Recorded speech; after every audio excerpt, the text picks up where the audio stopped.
Once upon a time, there was a small town in which the government had a lot of power. The people who lived there were not happy with the way things were being run, and some of them started to organize a protest movement. One of these protesters was a young woman named Mia. Mia had never been interested in politics before, but she felt strongly that something needed to change.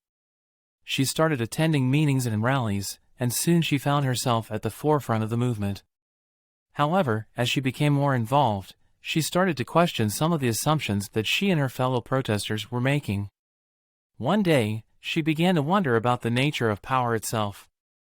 Who had the right to wield it? How could it be distributed fairly? She started to explore different political theories, reading books by anarchists, liberals, socialists, and others. She debated with her fellow protesters and tried to get them to think more deeply about the issues they were fighting for. As she delved deeper into political philosophy, Mia began to see that the issues they were protesting were more complex than she had initially realized.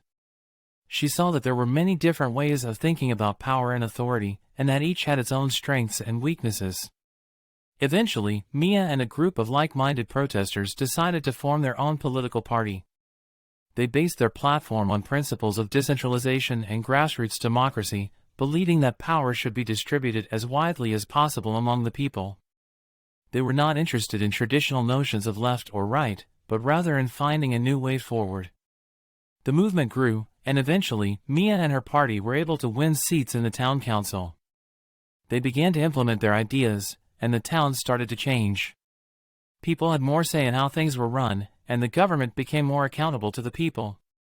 Mia learned that political philosophy was not just a matter of abstract ideas, but something that could have a real impact on people's lives. She realized that by questioning the assumptions of the status quo and exploring alternative ideas, it was possible to create a better world.